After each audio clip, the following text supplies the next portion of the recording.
பேசு தமிழா பேசு நேயர்களுக்கு வணக்கம். இன்னைக்கு நம்ம கூட 2 ஸ்பெஷலான கெஸ்ட் ஜாயின் பண்ணியிருக்காங்க. அவங்களுடைய ஃபர்ஸ்ட் இன்டர்வியூ அப்படின்னு சொல்லலாம். உங்களுக்கு இவங்கள தெரிஞ்சிருக்கலாம், நீங்க பார்த்திருக்கலாம், நிறைய வீடியோஸ் நீங்க பார்த்திருப்பீங்க. ஆனா அவங்க பேர் கூட உங்களுக்கு தெரியாம இருக்கும். உங்களுக்காக பாலிடாக்ஸை சேர்ந்த விக்னேஷ் மற்றும் சுகவனேஷை இன்ட்ரோடியூஸ் செய்வதில் மிகுந்த பெருமை கொள்கிறது. பேசுனா பேசு. Welcome to the show. வணக்கம். ஸோ விக்னேஷ் அண்ட் சுகவனேஷ், இந்த பாலிடாக்ஸ் அப்படிங்கிற அந்த பிராண்ட் நிறைய பேருக்கு தெரிஞ்சிருக்கும். உங்க பேரு அப்படிங்கிறது கூட நிறைய பேருக்கு தெரியாம இருக்கு. எப்படி ஆரம்பிக்கணும்னு தோணுச்சு? பாலிடாக்ஸ் சேனலாக ஒரு ஊடகமாக ஆரம்பிக்கணும்னு எப்போ தோணுச்சு? ஸோ முன்னாடி நாங்கள் ஆல்ரெடி ஒரு 2-3 யூடியூப் சேனல்ஸில் ஒர்க் பண்ணியிருக்கோம். அண்ட் ஒரு மேகசினில் சப் எடிட்டராக ஒர்க் பண்ணியிருந்தேன். ஸோ இங்கே ஒர்க் பண்ண எக்ஸ்பீரியன்ஸை வச்சு பார்க்கும்போது சொசைட்டியில் நம்ம எங்கேயோ லேக் ஆகிறோம் அப்படின்ற ஒரு சின்ன எண்ணம் வந்து இருந்தது. நம்ம ஏதோ ஒரு இடத்துல லேக் ஆகிறோம் அப்படின்னு. அப்போது ரொம்ப இன்ஃபர்மேட்டிவாக இருக்குது விஷயம். பட் ஆனால் மக்களோட டேஸ்ட் வந்து கொஞ்சம் வேறு மாதிரி இருக்குது. அவங்க வந்து என்டர்டெயின்மெண்ட் எதிர்பார்க்குறாங்க. பட் விஷயம் வந்து நம்ம கொடுக்குறது இன்ஃபர்மேட்டிவாக இருக்குது. ஸோ அப்போ மக்கள்கிட்ட இந்த இன்ஃபர்மேட்டிவான விஷயத்தை எப்படி கொண்டு போய் சேர்க்கணும் அப்படின்னு சொல்லி யோசிக்கும்போது, அப்போ இதில் கொஞ்சம் லைட்டாக என்டர்டெயின்மெண்ட்டை சேர்த்தோம்னா நல்லாயிருக்கும் அப்படின்ற மாதிரி யோசித்தோம். ஸோ ரைட், ஓகே, அப்போது அப்படியே பண்ணி பார்ப்போம் அப்படின்ற மாதிரி யோசித்தோம். அண்டு அதனுடைய டியூரேஷன் கொஞ்சம் குறைக்கிறது, இந்த மாதிரி எப்படிலாம் கொஞ்சம் யங்ஸ்டர்ஸ் அட்ராக்ட் பண்ண முடியுமோ அப்படிலாம் யோசித்தோம். ஸோ யோசித்து அப்போது அந்த மாதிரி நம்மளுடைய வேலைகளை கொண்டு போகலாம் அப்படின்னு சொல்லி யோசிக்கும்போது, நம்ம மீடியான் அப்படின்னு சொல்லி ஒரு சேனலில் ஒர்க் பண்ணிட்டு இருந்தோம். அப்போது வந்து நம்ம அந்த மாதிரி தான் கொண்டு போனோம். ஸோ அதுக்கப்புறம் கொஞ்ச நாள் கழித்து பர்சனலாக நம்மளே சொந்தமாக பண்ணால் என்ன அப்படின்ற மாதிரி ஒரு சின்ன யோசனை வந்தது. அண்ட் அந்த ஆஃபீஸும் நல்லா சப்போர்ட் பண்ணாங்க, நீங்கள் பண்ணுங்கள் அப்படின்ற மாதிரி. ஸோ அதுக்கப்புறம் நம்ம அப்படியே சொந்தமாக ஆரம்பிச்சது தான். உங்கள் பேக்ரவுண்டு வளர்ந்து வந்தது, படித்தது? பேக்ரவுண்ட் அப்படின்னா, என்னோடய பேர் விக்னேஷ் வாசுதேவ். நான் என் சொந்த நேட்டிவ் வந்து கோயம்புத்தூர். எனக்கு படித்தது தமிழ் இலக்கியம் தான் படிச்சிருக்கேன். கட்டுறது தமிழ். ஆமாம், கட்டுறது தமிழ் தான். ஸோ அங்கேருந்தே வந்தது தான் இந்த ஹிஸ்ட்ரி, இந்த சமூகம் மீதான ஒரு பார்வை, இதெல்லாம் வந்து எனக்கு அங்கேருந்தே தொடர்ச்சியாக வந்தது. அதுக்கப்புறமா ஒரு மாணவர் அமைப்பில் ஒர்க் பண்ணேன். ஸோ அங்கே வரும்போது எனக்கு இன்னும் நிறைய விஷயங்கள் நான் கற்றுக்கிறதுக்கு அங்கே எனக்கு வாய்ப்பு கிடச்சிது. சொசைட்டி எப்படி போயிட்டுருக்குது, சொசைட்டியில் என்ன நடக்குது அப்படின்ற ஒரு ஒரு எக்ஸ்போஷர் வந்து எனக்கு அங்கே கிடச்சிது. அதுக்கப்புறம் அங்கேருந்து கற்றுக்கிட்டு அடுத்தடுத்து நம்ம ஏதாவது ஒரு விதத்தில் எந்த டிபார்ட்மெண்ட்டில் வேலை பார்த்தோம்னாலும் ஏதாவது ஒரு விதத்தில் சொசைட்டிக்கு நம்ம ஏதாவது ஒரு பங்களிப்பு கொடுத்துட்டே இருக்கணும் அப்படின்ற அந்த ஒரு இன்ஸ்பிரேஷன் தான் எனக்கு அந்த ஆர்கனைசேஷனில் கிடச்சிது. ஸோ அதுக்கப்புறம் மற்ற விஷயங்கள் அது வந்து. என்னோடய பேர் சுகவனேஸ்வரன். நான் வந்து என் சொந்த ஊர் நாமக்கல். நான் இங்கே பச்சை பாஸில் தான் பிகாம் முடித்தேன். அப்புறம் அதான் என்னோட ஃப்ரெண்ட்ஷிப் கிடைச்சதுக்கப்புறம் 2 பேரும் சேர்ந்து அதான் ஃப்ரெண்ட்ஷிப் கிடைச்சோடனே அதான் அதுக்கப்புறம் சேர்ந்து ஆரம்பிச்சது தான் பாலிடாக்ஸ். ஆரம்பிச்சது தான். ஓகே, இப்போ பாலிடாக்ஸ் ஓகே, இந்த ஃபார்மெட் அப்படின்னு ஒன்று இருக்கு இல்லையா? உதாரணத்துக்கு உங்களுடைய ஃபார்மெட் அப்படிங்கிறது ட்ரோல் ஃபார்மெட். நிறைய இன்ஃபர்மேட்டிவ் மோனோலாக்ஸ் பார்த்துக்கலாம். நான் கூட பார்த்தீங்கன்னா எனக்கு ட்ரோல் பண்ணி 3 நிமிஷத்துக்குள்ள ஒரு கண்டென்ட்டை சுருக்கணும்னா எனக்கு ரொம்ப கஷ்டமாக இருக்கும். இந்த ஃபார்மெட் அப்படிங்கிறது எப்படி சூஸ் பண்ணீங்க? அது மொதல் விஷயம், சொசைட்டியில் இருக்கவங்க ஆல்ரெடி ஏதோ ஒரு ப்ரெஷரில் இருக்காங்க. அவங்க already office pressure, family pressure, சொந்தக்காரங்க ப்ரெஷர், நிறைய பேர் பொண்டாட்டி ப்ரெஷர் அப்படின்னு நிறைய ப்ரெஷரில் அவங்க ஆல்ரெடி இருக்காங்க. அப்படி இருக்க உங்கள்கிட்ட போய் நீங்கள் ஒரு விஷயத்த சொல்லும்போது அதுவும் ப்ரெஷராகவே இருந்துடக்கூடாது. அது ப்ரெஷரான விஷயமாக தான் இருக்கும். நாட்டில் என்ன நடக்குது தெரியுமா, சொசைட்டியில் என்ன நடக்குது தெரியுமா, நம்ம இஷ்யூவை பற்றி பேசும்போது அது ஆல்ரெடி ஒரு ப்ரெஷர் தான் அது அவங்களுக்கு. ஸோ ஏற்கனவே ப்ரெஷரில் இருக்கிறவங்களுக்கு மேற்கொண்டு ப்ரெஷரை கொண்டு போய் சேர்க்கறது மேபி ஐ திங்க் அது அந்தளவுக்கு நல்லா இருக்காது, அவங்க விரும்ப மாட்டாங்க அப்படின்னு நினச்சேன். ஸோ அப்போது கொஞ்சம் என்டர்டெயின்மெண்ட் சேர்த்தோம் இதில் அப்படின்னா நல்லாயிருக்கும் அப்படின்னு சொல்லி ஃபீல் பண்ணோம். ஸோ என்டர்டெயின்மெண்ட்டாகவும் இருக்கணும், அட் த சேம் டைம் இன்ஃபர்மேட்டிவாகவும் இருக்கணும் அப்படின்னு சொல்லி 2த்தையுமே கொஞ்சம் மிக்சர் பண்ணி ஒரு கலக்கி மாதிரி கொடுத்தோம். ஸோ அது கொஞ்சம் சக்ஸஸ் ஆச்சு. அதுவும் நம்மளோட வீடியோவோட சக்ஸஸே 3 நிமிஷம், அதுக்கு மேலே இருக்காது. ஏன்னா 5 நிமிஷம் 20 நிமிஷம் கொடுத்தா ஒரு என்னதான் இருந்தாலும் ஒரு 5 நிமிஷம் ரெவென்யூ வரும்ங்கிறதுக்காக 3 நிமிஷம். ஆமாம், இல்லைன்னா அதை விட ஷார்ட் பண்ணி இல்லை அதோட ஷார்ட் பண்ணிடுவீங்க. எப்படி 3 நிமிஷம் டெலிவரி பண்ண முடியுது அப்படின்னு அது கொஞ்சம் கஷ்டம் தான். ஏன்னா எப்பயுமே நம்ம கண்டென்ட் ரெடி பண்ணுறதே எப்படி இருக்கும் அப்படின்னா, ஃபஸ்ட்டு இஷ்யூ ஐடென்டிஃபை பண்ணிட்டு அதில் இருக்கக்கூடிய பாயிண்ட்ஸ் எல்லாம் எடுப்போம். பாயிண்ட்ஸ் எடுத்துகிட்டு அதில் அதை எப்படி ட்ரோல் பண்ணலாம் அப்படின்ற பாயிண்ட்ஸை தனியாக ரெடி பண்ணுவோம். ரெடி பண்ணிவிட்டு அதை ஒரு முழுநீள ஆர்டிக்கல் மாதிரி ரெடி பண்ணுவோம். அப்போது ஒரு 600 வேர்ட்ஸ் வரைக்கும் நமக்கு வரும். அப்புறம் அதை வந்து ஒரு 3 மினிட்ஸ்க்குள்ளே கொண்டு வரணும்னு சொல்லி அதில் எங்கெங்கெல்லாம் கட் பண்ணலாம் அப்படின்றத பார்த்து ரொம்ப ஒரு மாதிரி ஒரு அல்வாக்குன்ற மாதிரி கிண்டி கொண்டு வந்து குட்டியாக கொண்டு வருவோம். ஸோ அப்படி தான் கொண்டு வரும். ஒரு வீடியோ பண்ணுறதுக்கான ப்ராசஸ், அதாவது ஸ்கிரிப்ட் எழுதுறதுலேருந்து யோசிக்கிறதுலேருந்து இஷ்யூ ஐடென்டிஃபிகேஷன் எவ்வளோ நாட்கள் தேவைப்படும் உங்களுக்கு? அதிகபட்சம் ஒரு வீடியோக்கு முன்னாடி ஒரு 3-4 நாள். சில யூடியூபர்ஸும் டெய்லி 2, 3, 4, 5 வீடியோஸ் போட்டு தாக்குறாங்க. அவர்களுக்கும் உங்களுக்கு என்ன வித்தியாசமா நீங்க பாருங்க? மேபி அவங்களுக்கு ஒரு பெரிய டீம் இருக்கும் ஒன்று. அண்ட் அது இல்லாமல் அவங்க வந்து போகிற பக்கம் ஃப்ளோவில் அடிச்சு விடுறது. பட் நம்ம வந்து கொஞ்சம் சோஷியல் இஷ்யூவை எடுக்கிறதால ஹியூமர் ஆட் பண்றது. ஆமாம், கொஞ்சம் நம்ம சோஷியல் இஷ்யூ பேசுகிறதால நமக்கு இன்னும் கூட கொஞ்சம் சமூக பொறுப்பு இருக்குது. அதனால் அவங்க பேசுகிற மாதிரி நம்ம போகிற போக்கில் எதுவும் பேசிவிட்டு போயிடும். நம்ம பேசுகிற ஒவ்வொரு வார்த்தையும் ஒரு வார்த்தை கூட மாறாமல் பேசணுன்ட்டு. ஆமாம், அது ஒவ்வொரு வேர்டுமே முன்கூட்டியே ஃப்ரேம்டாக இருக்கும். நம்ம ஆல்ரெடி முன்கூட்டியே ஸ்கிரிப்ட் எழுதி வச்சுருப்போம், கரெக்டாக இந்த இடத்துல இந்த வேர்டு தான் போடணும் அப்படின்ற மாதிரி. ஸோ அதனால நமக்கு கொஞ்சம் டைம் எடுக்குது. அண்ட் அது இல்லாமல் மென்டல் ப்ரெஷர் அதிகமாக இருக்கும் இந்த வேலையில். அதனால 1 hour ஒர்க் பண்ண அப்படின்னா ஒரு 20 minutes எனக்கு ரெஸ்ட் தேவைப்படும். மறுபடியும் ஒரு 1 hour, மறுபடியும் 20 minutes ரெஸ்ட். 1 மணி நேரம் வேலை 20 நிமிஷம் ஆமா. பிரேக். நமக்கு யாரும் அப்படி கொடுக்க மாட்டேங்கிறாங்களே பிரேக். நீங்கள் மைண்ட் வாய்ஸ் சத்தமாக பேசிட்டு இருக்கீங்க. அது என்னன்னா, அது இப்போ இதுவே பார்க்குறீங்களா, இந்த இன்டர்வியூ வந்து நம்ம ஸ்கிரிப்டட் கிடையாது. முன்கூட்டி நம்ம எதுவும் பிளான் பண்ணல, நம்ம பாட்டுக்கு வந்து பேசுவோம். எனக்கு தெரிஞ்சு அட்லீஸ்ட் ஒரு 1 hour நம்ம பாட்டுக்கு ஃப்ளோவில் பேசிடுவோம். ஃப்ளோவில் போகிறது வேறு. பட் அந்த மாதிரி நம்ம ஒரு சமூக இஷ்யூ எடுத்து நம்ம பேசும்போது நம்ம ஃப்ளோவில் போக முடியாது. எங்கேயாவது தெரியாமல் ஒரு வார்த்தையை விட்டுட்டோம் அப்படின்னா அதுவே வந்து நமக்கு பெரிய இஷ்யூ ஆக்குவோம். உங்களை பாதித்த சம்பவம் அப்படின்னா இந்த சேனல் ஆரம்பிக்கிறதுக்கு இல்லை மென்டலாக பாதித்த ஒரு சம்பவம் ஆர் சீரியஸாக சம்பவங்கள் உங்களை பாதிச்சது அப்படின்னா என்ன சொல்லுவீங்க? சமூகத்தில் நீங்கள் பார்த்தது பழகினது.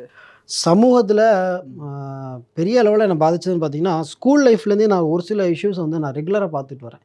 அதில் நான் ஒரு 5th 6th படிக்கும்போது என்னுடைய அம்மாவுக்கு வந்து ஃபுட் பாய்சன் ஆகிடுச்சு.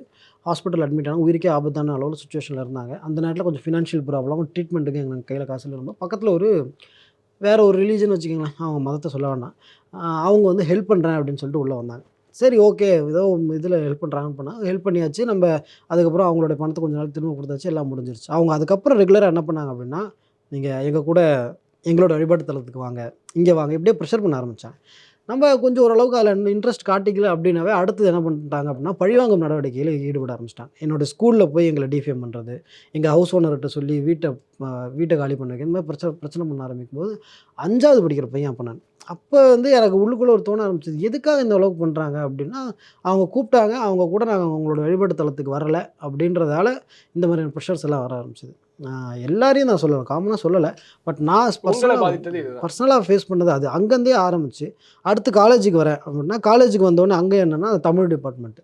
எங்களுக்கு சங்க இலக்கியங்கள் இருக்கும், இலக்கணம் இருக்கும், இதெல்லாம் இருக்கும். பட் எங்களோட ப்ரொஃபஸர்ஸ் வந்து அதெல்லாம் சொல்லிக் கொடுக்கறத விட அதிகமாக அவங்க எதை பற்றி பேசுவாங்க அப்படின்னா, மகாபாரதம் ஒரு கட்டுக்கதை, ராமாயணம் ஒரு புனைவு, ராமர் அதான் புனைவுன்னு சொல்லிட்டீங்க. ஆனால் அதுக்குள்ளே போய் சீதையை ராமர் ஏன் தீக்குளிக்க சொன்னார், அதான் புனைவாச்சு, எதுக்கு தேவையில்லாமல் அதுக்குள்ளே போகிறீங்க? இதை காலேஜில் கீழே இருந்து எப்படி நீங்கள் எப்படி சொல்லலாம்லாம் பேசியிருக்கீங்களா? அதெல்லாம் நிறைய நடக்கும். எங்கள் டிபார்ட்மெண்ட்னாலே எனி டைம் ஏதாவது ஒரு பிரச்சனை தான். அதுவும் நாங்கள் உட்காந்துருக்கோம் அப்படின்னாலே எங்களுடைய ப்ரொஃபஸர்லாம் வந்தாங்கன்னா புக்கை மூடி ஒரு வாரமாக வச்சுட்டு வேணும்னே ஏதாவது பேசுவோம். அப்போ பேசும்போது டக்குன்னு எந்திரிச்சு ஏதாவது சண்டை போடுவோம், பேசுவோம், அந்த மாதிரி நடக்கும். ஸோ அப்படி ஒரு நாள் எங்கள் காலேஜுக்குள்ளே என்ன நடந்தது அப்படின்னா, ஒரு நாள் எஸ்எஃப்ஐனோட மாஸ் மெம்பர்ஷிப் நடந்தது. கம்யூனிஸ்ட் பார்ட்டியினுடைய ஸ்டூடெண்ட்ஸ் விங்கு. ஓகே. அவங்களுடைய மாஸ் மெம்பர்ஷிப் நடக்கும்போது நான் ஆல்ரெடி ஒரு மாணவர் அமைப்பில் நான் இருந்தேன், ஏபிவிபியில் நான் இருந்தேன். ஸோ அப்படி இருக்கும்போது இவங்க மாதம் மெம்பர்ஷிப் பண்ணுறாங்க. ஓகே, பிரச்சனை இல்லை, அது டெமோக்ரஸி, அவங்க பண்ணிட்டு போட்டோம். பட் ஆனால் அவங்களுடைய டெம்ப்ளேட்டே எப்படி இருந்தது அப்படின்னா, இந்த பிற்போக்குத்தனத்தெல்லாம் ஒழிக்கணும் அப்படின்ற பேரில் காலேஜுக்குள்ளே வந்து ஆயுத பூஜை கொண்டாடக்கூடாது, பொங்கல் விழா கொண்டாடக்கூடாது, இந்த மாதிரியான கூடவே இன்னும் எதை ஆட் பண்ணுறாங்க. கூடவே நீங்கள் என்ன காலேஜ்னு சொல்லிட்டீங்கன்னா ஈஸியாக இருக்கும். கோயம்புத்தூர் கவர்மெண்ட் ஆர்ட்ஸ் காலேஜில் படித்தேன். ஆமாம். ஸோ கூடவே இன்னும் என்ன ஆட் பண்ணுவாங்க அப்படின்னா, ப்ரைடு மூமெண்ட்டை கொண்டு போகணும் சொசைட்டியில். அப்புறம் ஃபேமிலி ஸ்ட்ரக்சரை வந்து நம்ம அதுக்கு அகெயின்ஸ்டான விஷயங்கள் இதெல்லாம் போயிட்டு இருக்கு. சரி, நீங்கள் எஸ்எஃப்ஐ மெம்பர்ஷிப் பண்ணுறது தப்பு இல்லை, பட் இந்த மாதிரியான விஷயங்கள் ஸ்டூடெண்ட்டுக்கிட்ட கொண்டு போகிறது அவ்வளோ சரியில்லைன்னு சொல்லிட்டு என்ன வச்சு அப்படின்னா, அந்த வைப்ரேஷனை வந்து இன்றைக்கி குறைக்கணும். ஏன்னா எஸ்எஃப்ஐ இன்றைக்கி காலேஜ் முழுக்க அன்றைக்கி ஒரு நாளில் நல்ல வைபை க்ரியேட் பண்ணிட்டாங்க. நம்ம ஏதாவது பண்ணணும் அப்படின்னு யோசிக்கும் போது நியூஸ் பேப்பர் எடுத்து புரட்டணும், ஏதாவது நம்ம பண்ணுவோம் அப்படின்னு சொல்லி நியூஸ் பேப்பரை புரட்டும் போது உரி அட்டாக் நடந்தது. உரியில் வந்து 19 சோல்ஜர்ஸ் வந்து இந்த மாதிரி இறந்துருக்காங்க பாகிஸ்தானோட அட்டாக்கில் அப்படின்னு. சரி, இதுக்கு எதிராக அஜிடேட் பண்ணோம் அப்படின்னா கொஞ்சம் நம்ம ஏபிவிபி கொஞ்சம் ஃபெமிலியர் ஆகும் அப்படின்னு சொல்லிட்டு யோசித்தோம். ஸோ உடனடியாக என்ன பண்ணோம், ஒரு உருவபொம்மை ஒன்று ரெடி பண்ணி நவாப் ஷெரீஃபோட உருவபொம்மை எரிச்சு அன்றைக்கி காலேஜ் முழுக்க ஒரு பெரிய லெவலில் இஷ்யூ பண்ணோம். இப்படி உங்களுக்கு ஏதாவது சம்பவம் இருக்கு? எனக்கு பெருசாக அந்த மாதிரி சம்பவம் இல்லை. நான் பச்சை பாஸ் காலேஜ் தான். நான் பசங்களோட ஜாலியாக சுற்றி கிரிக்கெட் விளாண்டுட்டு, பட் அப்போ இருந்த வரைக்கும் நான் இயக்கத்தில் இல்லை. பட்டு அதனால் நான் ஜாலியாக சுற்றிட்டு இருந்தேன். இவன் ஃப்ரெண்ட்ஷிப் கிடைச்சதுக்கப்புறம் தான் நான் நிறைய கற்றுக்கிட்டேன். என்னைக்கு பார்த்தா ஆமா. பிடிச்ச சளி எங்க கொண்டு வந்து நிறுத்திருக்க அப்படிதான். அந்த மாதிரி. ஸோ அப்போது கேம்பஸ்னோட ஆக்டிவிட்டீஸ் வந்து அடுத்து எனக்கு வந்து வெளியில் சொசைட்டியில் பிரதிபலிக்க ஆரம்பிச்சிது. அப்போது அந்த ஜல்லிக்கட்டு இஷ்யூ நடந்தது. அப்போது என்ன பண்ணோம் அப்படின்னா, ஜல்லிக்கட்டு இஷ்யூ ஓகே நல்லபடியாக போயிட்டு இருந்தது, ஒரு நல்ல விஷயத்துக்காக போராடுறாங்கன்னு தான் நினச்சிட்டு இருந்தோம். பட் உள்ளுக்குள்ளே கடைசியில் என்ன ஆயிடுச்சு அப்படின்னா, அது ஒரு தனித்தமிழ்நாடு ப்ரொட்டஸ்ட் அப்படின்ற மாதிரி அதை வந்து கொஞ்சம் கொஞ்சமாக மாற்ற ஆரம்பித்தாங்க. நான் நல்லா வாட்ச் பண்ண நிறைய பேர் இந்தியாவை திட்டி, சென்ட்ரல் கவர்மெண்ட்டை திட்டலாம், நீ மோடிக்கு அகேன்ஸ்டாக பேசுங்க, சென்ட்ரல் கவர்மெண்ட்டுக்கு அகேன்ஸ்டாக பேசுங்க, ஓகே அது தப்பு இல்லை. ஸ்ட்ரைட்டாக வந்து நம்ம இந்தியா கூட இருக்கிற வரைக்கும் இந்த மாதிரி தான் நம்ம உரிமைகள் பறிக்கப்படும் அப்படின்னு என்னடா பண்ணுறீங்க அப்படின்னு யோசிக்க ஆரம்பிச்சு. ஸோ அப்போ உடனடியாக என்ன பண்ணோம் அப்படின்னா, எங்களோட ஆர்கனைசேஷனில் எங்கள் சீனியர் குமரேஷ் அண்ணா அப்படின்னு ஒருத்தர், எங்கன் டைனமிக் லீடர். ஸோ அவர்கிட்ட கேட்டோம், அண்ணா இந்த மாதிரி நாங்கள் இதில் நம்ம ஏதாவது பண்ணி ஆகணும் அப்படின்னு கேட்கும்போது, என்னடா பண்ணலாம் அப்படின்னு கேட்டார். ஸோ கேட்கும்போது இந்த மாதிரி தேசிய கொடி எடுத்துகிட்டு நம்ம ப்ரொட்டஸ்ட் போவோம். அப்போது ஆட்டோமேட்டிக்காக தேசியம் உள்ளே வந்துடும். அதே இடத்துல மக்கள் என்ன கேட்குறாங்களோ அதுக்கான போராட்டமும் தடைவிடாமல் போகும். தேசிய கொடி எடுத்துகிட்டு போகலாம் அப்படின்னு சொல்லிட்டு ஒரு 6 அடி நீளத்துக்கு பெரிய தேசிய கொடியை எடுத்துக்கிட்டு ப்ரொட்டஸ்ட்டுக்குள்ளே நுழைஞ்சிட்டோம். மெரினால இல்லை, நாங்கள் கோயம்புத்தூர் கொடிஷியாவில் நடந்துகிட்டு இருந்தது. அங்கே கொடிஷியா இல்லை விஓசியில் நடந்துகிட்டு இருந்தது. ஸோ கொடி எடுத்துகிட்டு போன உடனே எங்கேருந்து வந்தாங்கன்னு தெரியல, ஒரு 10 பேர் திடீர்னு எங்களை சுற்றிட்டு கொடி இறக்குங்க, நம்ம இதனால தான் பிரச்சனையே வருது, கொடியில் அது கொண்டு வரீங்க. இன்றைக்கி கூட மோடி என்ன சொல்லியிருக்காரு தெரியுமா, ஜல்லிக்கட்டு நடத்த முடியாதுன்னு சொல்லியிருக்காரு. சரி மோடி சொன்னார்னா நீங்கள் மோடிக்கு எதிராக பேசுங்க, தேசிய கொடி ஒன்றும் மோடியோட சொந்த சொத்து இல்லையா, அது எங்களுக்கும் சொத்து இல்லை. அப்போது ஒரு கட்டத்துக்கு மேலே அவங்க பேசி பார்த்தாங்க, முடியலன்னா என்ன பண்ணிட்டாங்க, தேசிய கொடியை பிடுங்கி நாங்கள் கிழிக்க போகிறோம் அப்படின்னு பிடிக்கிறதுக்கு போனாங்க. நான் உடனே என்ன பண்ணிட்டேன், தேசிய கொடி எடுத்துக்கிட்டு மரத்துக்கு மேலே ஏறிட்டேன். மரத்துக்கு மேலே ஏறினோடனே சொன்ன மாதிரி கீழே இருந்து கல் எடுத்து அடிக்கிறது, பாட்டில் எடுத்து அடிக்கிறது, ஃபுல் அண்ட் ஃபுல் அவங்க க்ரௌடு. நாங்கள் போனது 4 பேர் தெரிய மாட்டிக்கிட்டோம். அந்த மாதிரி பண்ணி கடைசியில் என்ன பண்ணிட்டாங்க, பக்கத்தில் ஒரு ஹியூமன் பிரமிட் ஒன்று அமைச்சு மேலே ஏறி என் கையிலேருந்து கொடியை பிடிங்கிட்டாங்க. கொடியை பிடுங்கணுன்னே ஆமாம், ஒருத்த மேலே ஒருத்தன் ஏறி டக்கு கொடியை பிடிங்கிட்டாங்க. பிடுங்கினதுக்கப்புறம் நான் அதுக்கப்புறம் கீழே இறங்கி வந்தோடனே என்ன அடித்தாங்க, நான் போய் அதுக்கப்புறம் ஹாஸ்பிட்டலில் அட்மிட் பண்ணிட்டாங்க. அப்புறம் என்னாச்சுன்னா, இந்த பிடுங்கின ஃப்ளாக் இருக்குல்ல, இந்த ஃப்ளாக் வந்து நேராக அன்னைக்கு ஹிப்போபாதி அந்த களத்தில் தான் இருந்திருக்கிறார். இந்த ஃப்ளாகை கொண்டு போய் ஹிப்போபாதிகிட்ட கொடுத்து, அண்ணா இந்த தேசிய கொடி நீங்கள் எறிங்க அப்படின்னு சொல்லவே, இந்த ஹிப்போபாதி வந்து அப்போ ஒரு வீடியோ போட்டார், இந்த மாதிரி தேசிய கொடியெலாம் எரிக்க சொல்லி இஷ்யூ வந்து வேறு மாதிரி போயிட்டுருக்கு, அதனால் நான் போராட்டத்தில் விளைவிக்கிறேன் அப்படின்னு சொன்னது.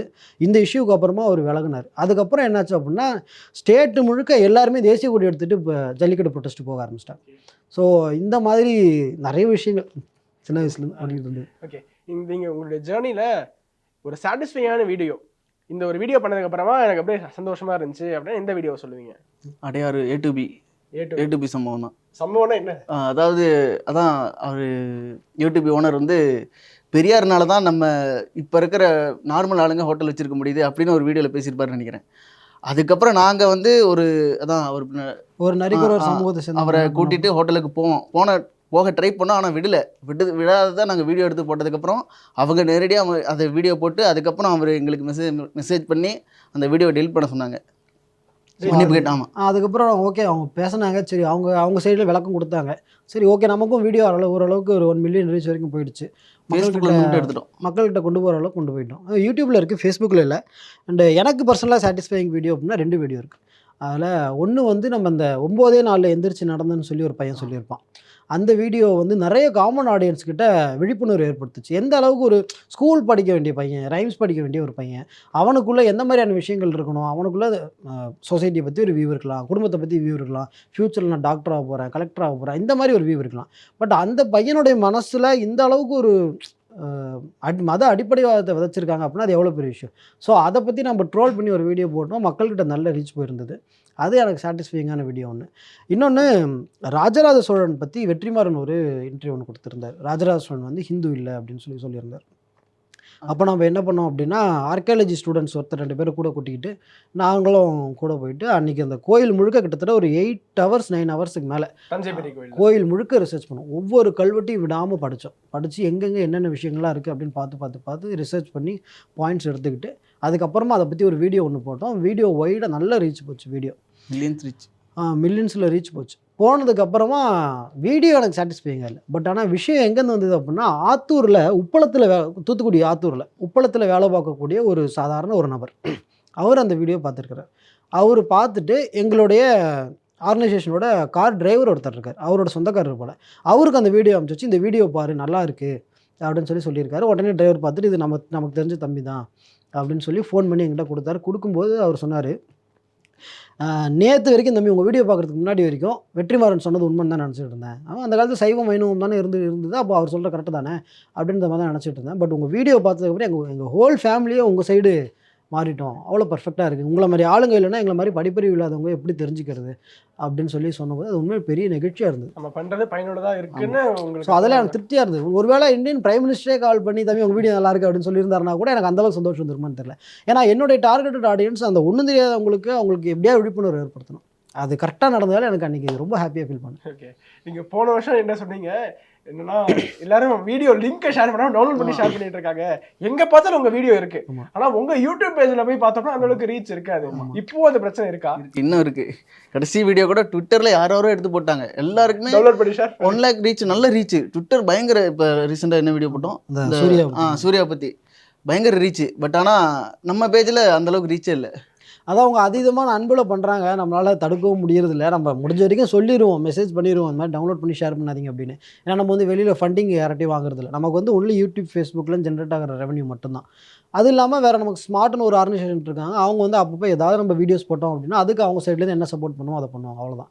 ஸோ அதனால் இது உங்கள் வீடியோ போட்ட உடனே டவுன்லோட் பண்ணி ஷேர் பண்ணுவோம். ஒரு நாள் 2 நாள் விட்டால் கூட பரவாயில்ல. இது எங்களுக்கே அனுப்புவாங்க, நாங்கள் ஒரு சில குரூப்பில் இருப்போம், அதுலேயே வரும். ஆமா, பாவம், அதான் உங்களுக்கு தெரியாது. மாசா பண்ணுறாங்க.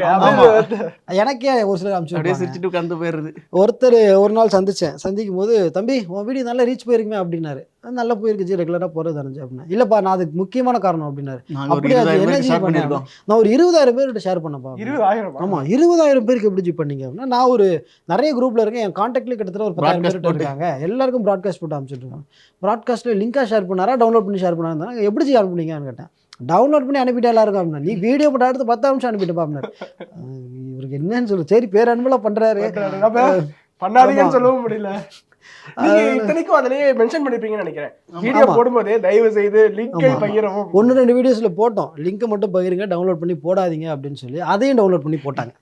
அப்புறம் சரி ஓகே டன், இதுக்கு மேலே தடுக்க முடியாது, ஆண்டவன் கொடுக்கறது வரட்டும், அதுக்கு மேலே அவங்களா அட்லீஸ்ட் நோக்கம் அப்படிங்கிறது விழிப்புணர்வு ஏற்படுத்தணும் அப்படிங்கிறது. அதனால சரி ஓகே. ஆமாம், ஒரு ரெவன்யூ அடி வாங்கும் எங்களுக்கு, பெரிய அளவில் அது கொஞ்சம் அடி வாங்கும், பட் இருந்தாலும் ஓகே அட்லீஸ்ட் மெசேஜாவது போய் சேருது அப்படின்னு. அட்லீஸ்ட் லோகோவை கட் பண்ணாமல் போடுங்க அப்படின்னு. அது அதனால ஒரு சிலர் வந்து போட்டுறாங்க. நீங்க இந்த 3 நிமிஷம் ஷார்ட்டா போடுறது தான் இந்த அளவுக்கு ரீச், டவுன்லோட் பண்ணி ஷேர் பண்ணதான் நினைக்கிறீங்களா? ஆமா, 3 நிமிஷத்துல போறதால ரொம்ப ஈஸியா டவுன்லோட் பண்ணிடுறாங்க. வாட்ஸ்அப்லயும் அவங்களுக்கு ஏத்த எம்பிக்குள்ள வந்துருது. இப்போ 16 மினிட் வீடியோஸ் அப்படின்னா அவங்களால அதை பண்ண முடியாது. ஸோ அது ஒரு மெயின் ரீசன். நடுவில் போன வருடம் நீங்க சந்தித்த ஒரு மிகப்பெரிய சவால் அப்படிங்கிறது பாலிடாக்ஸ் சேனல் அப்படிங்கிறது முடக்கப்பட்டது. அதுக்கு பிறகு பிடி என்லெஸ் அப்படின்னு ஆரம்பிச்சிங்க. அது என்ன இஷ்யூ அப்படின்னு சொல்ல முடியும்? இப்போ மீண்டும் பாலிடாக்ஸ் வந்திருக்கு, அது என்ன இஷ்யூ அப்படிங்கிறது ஒரு நாள் பார்க்கக்கூடிய ஜெனரல் ஆடியன்ஸ்க்கு இஷ்யூ என்ன அப்படின்னா, நம்ம ஒரு பிரபலமான சேனலில் தமிழா அப்படின்னு ஒரு ப்ரோக்ராம் ஒன்று கருப்பழனியப்பன் ஹோஸ்ட் பண்ணிகிட்டு இருந்தார். அந்த நிகழ்ச்சி ரெகுலராக பார்க்கும்போது அது ரொம்ப காமனான ப்ரோக்ராம் அப்படின்ற மாதிரி தான் நமக்கு தெரியும். பட் இன்டெரக்டாக உள்ளுக்குள்ளே ஒரு மாதிரி டாக்ஸிக் கண்டென்ட் வந்து போயிட்டுருக்கும். நீங்கள் பார்த்தீங்கன்னா இந்த சைடு அவங்களுக்கு வேண்டிய நரேட்டிவ் பேசக்கூடியவங்க ஸ்ட்ராங்கான ஆட்களாக இருப்பாங்க, நம்ம சைடு இருக்கிற ஒன்றுமே தெரியாது, அப்போ வாட்ஸ்அப் மெசேஜில் எடுத்துகிட்டு வந்து பேசுகிறவங்க இருப்பான். ஸோ இந்த மாதிரி அவங்க எண்ட் ஆஃப் த டே அந்த ப்ரோக்ராம் பார்த்து முடிக்கும்போது அந்த காமன் மேன் என்ன பண்ணியிருப்பான் அப்படின்னா அவங்க லெஃப்டாக மாறி இருப்பாங்க. ஸோ இது ஒரு மாதிரி டாக்ஸிக்காக போகுது, இது சரியாக படலை அப்படின்னு சொல்லிட்டு என்ன பண்ணால் அதை பற்றி அதில் இருக்கக்கூடிய தவறுகள்லாம் ஐடென்டிஃபை பண்ணி போடணும் அப்படின்னு போட்டோம்.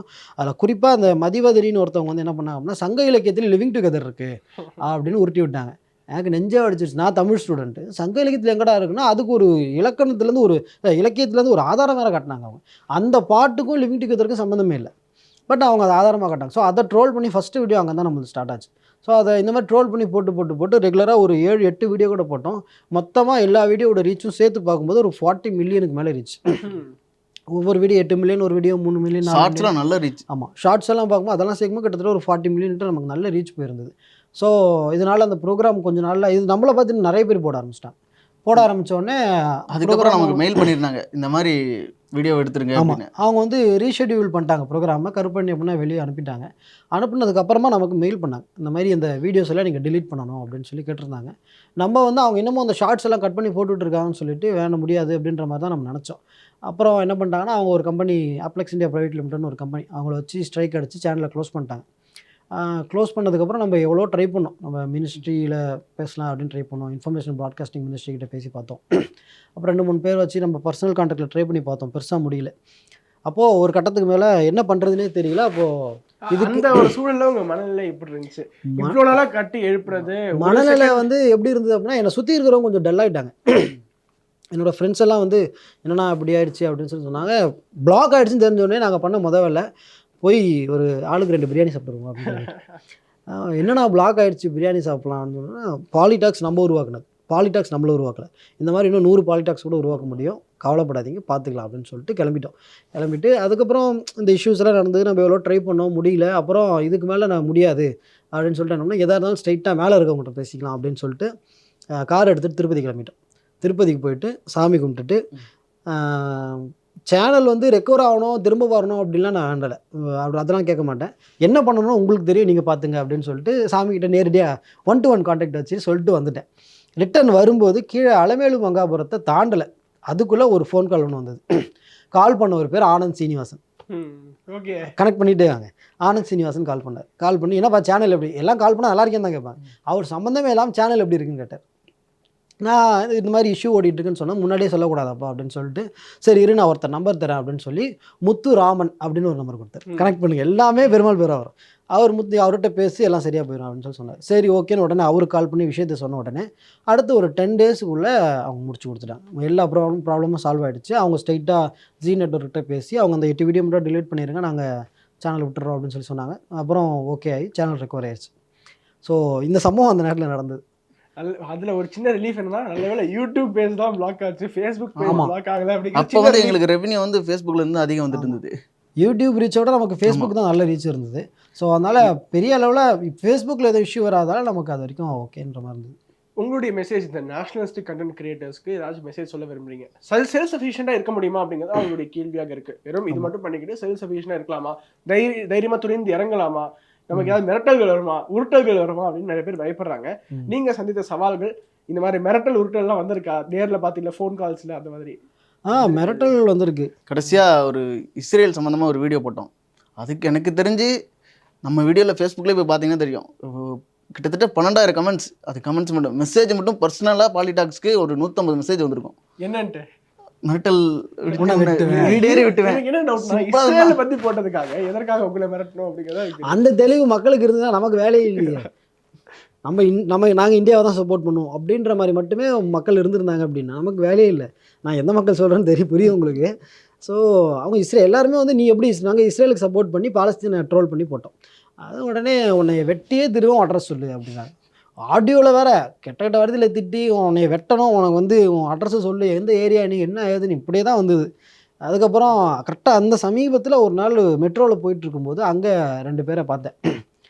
அவங்க யார் என்னன்னு விட்டுருங்க, பார்த்துட்டு ஒரு மாதிரி பார்த்து முறைச்சாங்க. எதுக்குடா முறைக்கிறாங்க அப்படின்னு. வந்து நீங்கள் இந்த பாலிடாக்ஸ் தானே அப்படின்னாங்க. ஆமாம் அப்படின்னா கொஞ்சம் நேரம் ஓகேன்னு உடனே சொல்ல, கொஞ்ச நேரம் பார்த்தாங்க. ஓகே அப்படின்றதுக்கும் ஓகே கொஞ்ச நேரம் ஒரு மாதிரி லுக் விட்டாங்க, அப்படின்ற மாதிரி லுக் விட்டாங்க. எதுக்கு ஃபேனா இல்லை ஒரு வேளை அடிப்பானோ அப்படின்னு அது மாதிரி கொஞ்சம் ஃபன்னியாக நாங்கள் யோசிச்சுட்டு இருக்கும்போது ஓகே அப்படின்ட்டு போயிட்டாங்க. பட் முறைச்சிட்டு போயிட்டாங்க. அது புரிஞ்சிருச்சு. ஓகே அதுலேயே தெரியுது ஃபேன் இல்லை. ஆமாம், ஃபேனாக இருந்தால் கண்டிப்பாக கை கொடுத்துருப்பாங்க. மோஸ்ட்லி நம்ம பார்த்தா நல்லா இருக்கு ப்ரோ, சூப்பராக இருக்கு ப்ரோ. இப்போ மிரட்டல் விட்டுருங்க, பாராட்டுகள் நிறைய வந்திருக்கு. நிறைய பேர் போகும்போது நீ பாலிடாக்ஸ் சூப்பராக பண்ணுறீங்க ப்ரோ, வேற லெவல் ப்ரோ, பயங்கரமா இந்த மாதிரி ஒரு சேனல் வருமானு நாங்கள் எதிர்பார்த்துட்டு இருந்தோம், சூப்பராக பண்ணுறீங்க ப்ரோ அப்படின்னு. நல்லா இந்த மாதிரினா அவங்க பேசணும், நீங்க பேசுறீங்க. அதான் நாங்கள் என்ன நினைக்கிறோமோ அது இவங்க மேலே இருக்க கோவத்தை நீங்கள் அப்படி எங்களுக்கு காமிக்கிறதுனால எங்களுக்கு ரொம்ப சந்தோஷமா இருக்கு. நாங்கள் வந்து ரெவன்யூவில் வாழறதை விட இவங்க பாராட்டில் நிறைய வாழணும். ஆமாம், போகிற இடத்துல எல்லாருமே நிறைய பேர் சப்போர்ட் பண்ணுறாங்க, நிறைய பேர் வாழ்த்துவாங்க. ஸோ அதில் வந்து நாங்கள் நிறைய வாழ்கிறோம். ரெவன்யூவில் வாழ்கிறத விட சரி ஓகே நம்ம நினச்சது நடக்குது. இதில் ஒரு மாதிரி ஒரு மன திருப்தி, ஆத்ம திருப்தி. கண்டிப்பாக அந்த ஆத்ம திருப்தியில் தான் அடுத்தடுத்து நாங்கள் வேலை செய்கிறோம். ஆமாம், இல்லைனா கடந்த ஒரு 2-3 மாதமாக சேனல் டோட்டலாக டவுனில் இருக்குது. ரெவன்யூலாம் டோட்டலாக அடி வாங்கிடுது, 0 தான் இருக்குது. இதில் நடுவில் ஃபேஸ்புக் ஒரு தடவை இந்த மாதிரி ஆச்சு.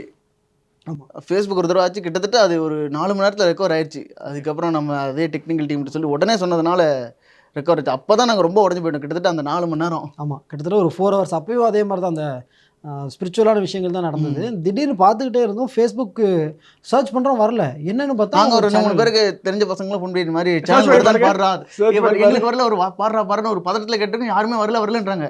அப்புறம் எங்களுக்கு ரொம்ப பயமாயிருச்சு. அப்புறம் டெக்னிக்கல் டீம்கிட்ட பேசினோம். அவங்க அதுக்கப்புறம் என்ன இஷ்யூ அது என்ன விஷயம்னே தெரியல. அது மாஸ் ரிப்போர்ட்டிங் தான். இந்த மாதிரி வீடியோ தான் அந்த இஸ்ரேல் அந்த டைம் தான் நினைக்கிறேன் மேபி. இதுக்கு பிறகு அந்த மாதிரி வீடியோ பண்ணணும்னு உங்களுக்கு ஆசையா இருக்கா? அதெல்லாம் மிரட்டல் வந்ததுக்கு பிறகு அப்படியெல்லாம் பயப்படணும். நாங்கள் ஆரம்பத்திலே பயந்துருக்கணும். கரெக்ட். பண்றது தைரியமா பண்ணுவோம். எதிர்பார்த்தீங்களா இஸ்ரேல் வீடியோக்குள்ள நம்மள மிரட்டல் வரும் எதிர்பார்த்தீங்க? அது எதிர்பார்க்கல. ஆமா, ஏன்னா இஸ்ரேல் பாலஸ்தீன் அது அவங்க மேட்டர். இங்க இருக்கிறவங்க அதுக்கு எதிர்ப்பா பேசுவாங்க அப்படின்றது அது. ஏன்னா நம்ம நாட்டுக்கு சப்போர்ட் பண்ணி போட்டோம். ஏன்னா நம்ம நாடு எந்த ஸ்டாண்ட் எடுக்குதோ அதுக்கு ஆதரவா ஒரு வீடியோ போட்டோம். இந்தியன் கவர்மெண்டோட ஸ்டாண்டுக்கு தான் சப்போர்ட் பண்றோம். இந்தியன்ஸ் எல்லாம் நம்மள சப்போர்ட் பண்ணுவாங்க நினைச்சோம். பட் கொஞ்சம் ஷாக்கிங். ஏதாச்சும் சுவாரஸ்யமான சம்பவங்கள் வெளியூர்கள் நடந்தது நிறைய இருக்கு. அதில் இப்போ சமீபத்தில் நடந்த ஒரு 2 விஷயம். ஃபஸ்ட்டு இதுலேருந்தே வந்துடுறேன். இவர் இந்த ஃபேஸ்புக் பிளாக் ஆச்சுன்னு சொன்னார் இல்லையா? ஃபேஸ்புக் பிளாக் ஆன போது என்னாச்சு அப்படின்னா, எனக்கு என்ன பண்ணுறதுனே தெரில. யூடியூப்னா கூட நான் தாங்கிடுவேன், ஃபேஸ்புக் வந்து என்னால் தாங்க முடியல, பிளாக் ஆகிடுச்சுன்னு சொல்லி யூடியூப்ல கூட தாக்கிடுவோம். ஆமாம், ஒரு மாதிரி அப்படியே நொந்து. அந்த டைமில் யூடியூப்ல அந்த அளவுக்கு ரெவன்யூ இல்லை, ஃபேஸ்புக் தான் நமக்கு ரீச்சும் இல்லை. ஸோ இது நடந்து கிட்டத்தட்ட ஒரு வருஷம் இருக்கும் சாலிட். ஆமாம், இது ஃபேஸ்புக் இல்லை ஒரு 6 மாதம் இருக்கும். ஸோ உடனே என்ன பண்ணேன் அப்படின்னா, திருஞான சம்பந்தரோட ஒரு பதிகம் ஒன்று இருக்குது, பொற்கிழி பெற்ற பதிகம் சொல்லி. நான் ரெகுலராக அதை படிப்பேன். இந்த மாதிரி ஒரு விஷயம் வந்து என்ன பண்ணுறதே தெரில எனக்கு. ஸோ ஸ்ட்ரெயிட்டாக போனேன், பூஜை ரூமில் உட்காந்தேன், அந்த பதிகத்தை பாட்டிட்டு நான் பாட்டுக்கு எந்திரிச்சு வெளியே வரேன். வெளியே வந்தோடனே ராகுல்ஜிகிட்ட பேசேன் அப்படின்னு யாரோ ஒருத்தர் சொன்னாங்க. என் ஃப்ரெண்டு மும்பையில் இருக்கார், அவர் கொஞ்சம் டெக்னிக்கல் விஷயங்கள்லாம் வச்சுருக்கிறாரு. ராகுல்லாம் அந்த ராகுல் இல்லை, அவர் வந்து அல்ட்ரா லெஜெண்ட். ஆமாம், நம்ம ஸ்மார்ட்னு ஒரு ஆர்கனைசேஷன் சொன்னோம் இல்லையா, அவங்க மூலமாக எனக்கு ஃப்ரெண்டானவர் அவர். ஸோ அவர்கிட்ட கேட்கும்போது அவர் உடனே சரி இருங்க என்னென்னு பார்ப்போம்னு சொல்லி பார்க்கும்போது சொன்னார், ஜி இது மாஸ் ரிப்போர்ட்டிங் முடியாது, சேனல் வராது அப்படின்ட்டார். எனக்கு என்ன பண்ணுறதுனே தெரில. உடனே ஆமாம், எனக்கு ஹார்ட்டே நின்றுச்சு. அதுக்கப்புறம் வழக்கம் போல தான் திருப்பதி நினச்சி கும்பிட்டு சரி ஓகே ஏதோ நடக்குது, எது நடந்தாலும் நல்லதுக்கு அப்படின்ற மாதிரி ஆகிட்டோம் அந்த நேரத்துக்கு. அப்புறம் அடுத்த கொஞ்சம் நேரத்தில் அவர்கிட்டருந்தே ஃபோன் வந்தது, நான் உங்களுடைய க்ரெடென்ஷியல் எனக்கு அனுப்புங்க, நான் உடனடியாக நம்ம இன்னொரு டீம்கிட்ட பேசி பார்க்குறேன் அப்படின்னு. அவங்க வந்து சென்ட்ரல் கவர்மெண்ட்டோட டீம் போல். அவங்க இந்த பாகிஸ்தான்லேருந்து வரக்கூடிய இந்த ஃபிஷி சேனல்ஸ் எல்லாத்தையும் பிளாக் பண்ணுறதுக்கான ஒரு டீம் அவங்க ஆல்ரெடி வச்சுருக்காங்க போல். அந்த டீம் கிட்ட சொல்லி அவங்க உடனடியாக ஃபேஸ்புக்கை காண்டாக்ட் பண்ணி வித்தினே ஒரு ஆஃப் அன் ஹவரில் சேனல் வந்துருச்சு.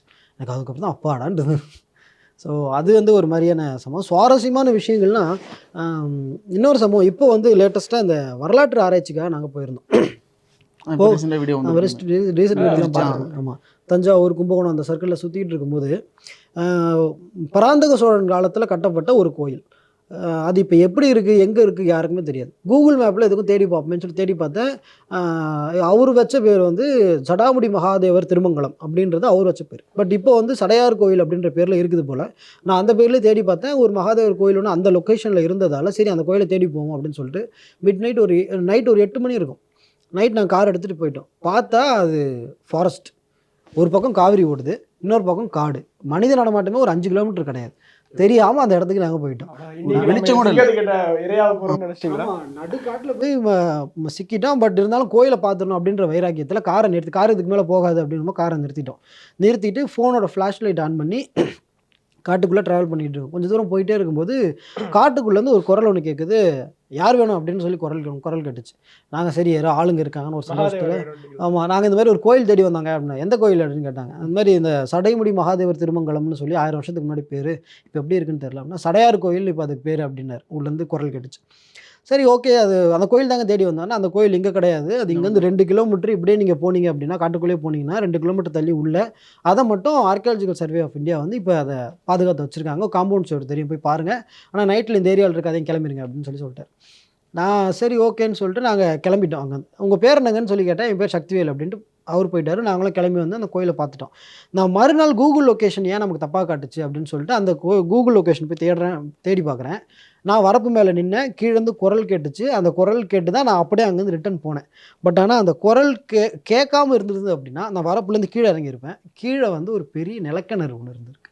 கூகுள் லொக்கேஷனில் கூகுள் மேப்பில் பார்க்கும்போது அங்கே ஒரு கிணறு ஒன்று இருந்திருக்கு. ஸோ வந்தது யார் என்ன, எனக்கு ஒரு மாதிரி புல்லரிப்பாக இருந்தது அந்த சமயத்தில். அதுக்கப்புறம் நைட்டு போய் அந்த கோயிலில் நைட்டு ஃபுல்லாக அந்த கல்வெட்டுக்கெல்லாம், அதுக்கப்புறம் கொழுப்பு அவர் வேண்டான்னு சொன்னார். அப்படி இருந்து கூட நாங்கள் போய் நைட்டு ஃபுல்லாக இருந்து ரிசர்ச்லாம் முடிச்சுட்டு தான் வந்தோம். கிட்டத்தட்ட ஒரு 12 o'clock வரைக்கும் அங்கேயே காட்டுக்குள்ளே இருந்து அந்த கல்வெட்டெல்லாம் பார்த்துட்டு தான் வந்தோம். அடுத்த ஒரு சுவாரஸ்யமான சம்பவம் என்னென்னா, அதை முடிச்சுட்டு அடுத்த நாள் இன்னொரு வீடியோவுக்கு கவுண்டர் கொடுக்கணும்னு யோசித்தோம். அல்தாஃபி அப்படின்னு சொல்லி ஒருத்தர் இருக்கார், இஸ்லாமிய சொற்பொழிவாளர். அவர் வந்து ஸ்ரீரங்கம் கோயிலுடைய சுற்றுச்சுவரில் ஒரு இடத்துல ஒரு உருது அரேபிக் கல்வெட்டுன்னு நினைக்கிறேன். அந்த கல்வெட்டை பார்த்துட்டு இந்த இடத்துல வந்து ஒரு மசூதி ஒன்று இருந்தது, ஸ்ரீரங்கம் கோயிலுக்குள்ளேயே வந்து இஸ்லாமியர்கள் வழிபட்டதுக்கான மசூதியெல்லாம் கட்டி வச்சுருந்தாங்கன்ற மாதிரி அவர் அந்த ஒரே ஒரு சின்ன கல்வெட்டை வச்சு அவர் பாட்டுக்கு அவர் என்னென்ன ஸ்டோரி எழுதணுமோ எழுதிட்டார். எழுதி முடிச்சதுக்கப்புறமா பக்கத்தில் இருந்த லோக்கல் ரெசிடென்ட்டு அவர் ஹிந்து. அவர் வந்து என்ன பண்ணிட்டாருன்னா, ஆமாம் நாங்களாம் அண்ணன் தம்பி மாதிரி பழகிட்டு இருக்கோம், ஸோ இந்த கல்வெட்டு கூட ரொம்ப நாளாக இங்கே இருக்குது அப்படி தான் அப்படின்ற மாதிரி தெரியாமல், அவருக்கு விவரம் தெரியல, அவர் தெரியாமல் சொல்லிட்டார். அப்புறம் இது இஷ்யூ கொஞ்சம் பெருசாக எல்லார்ட்டையும் ஒய்டாக போக ஆரம்பிச்சிருச்சு.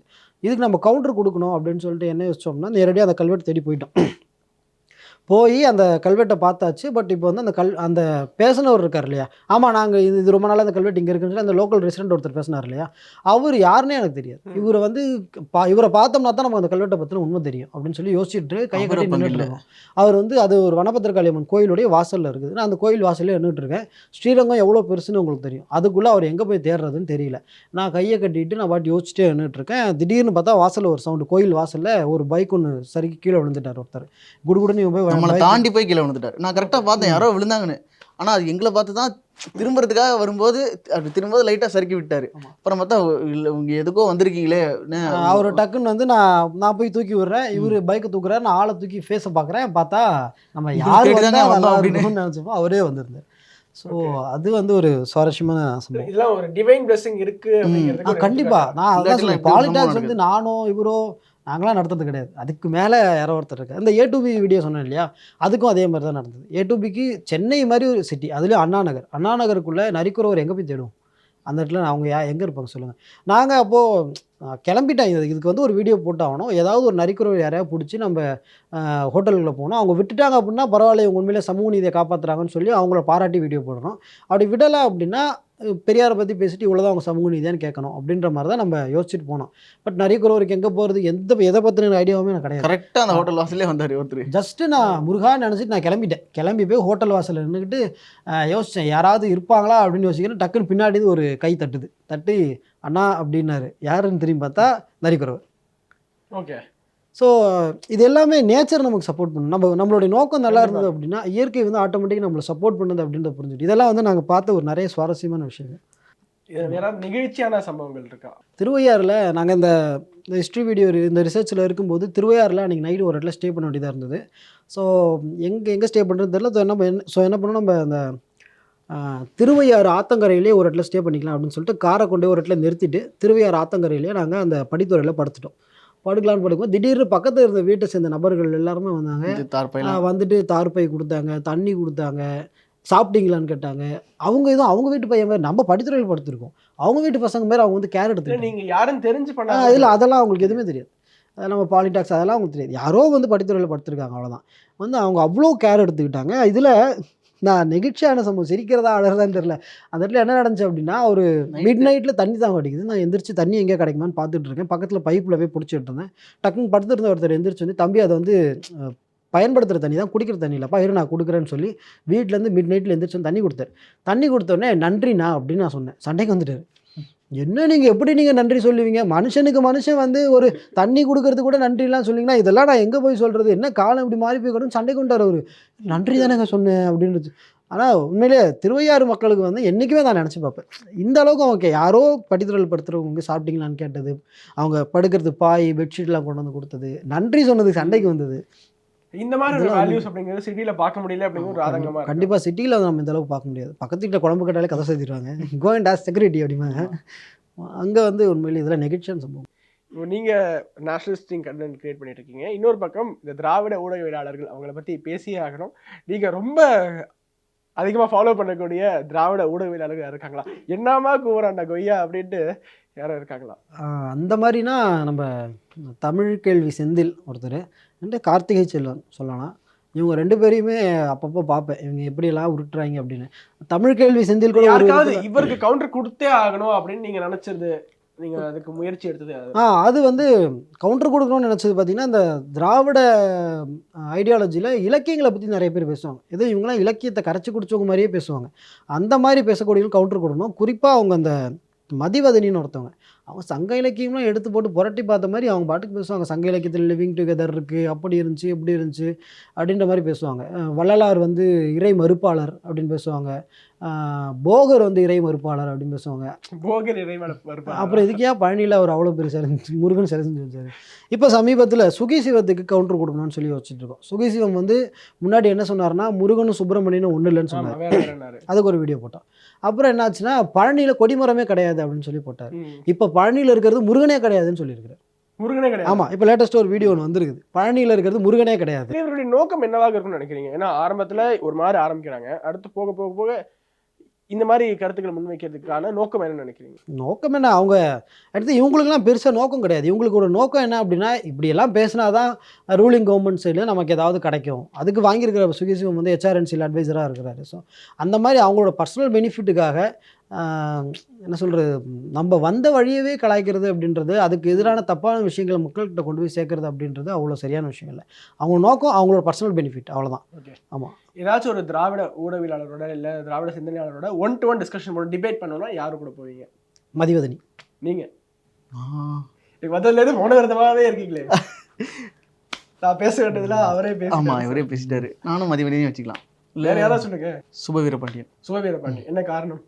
காரணம் அவரும் நம்ம என்ன சொல்றது, திருமணம் கூட நம்மளை பயங்கரமா நம்மளோட ஐடியாலஜிலாம் கலாய்ச்சிக்கிட்டு இருக்காரு.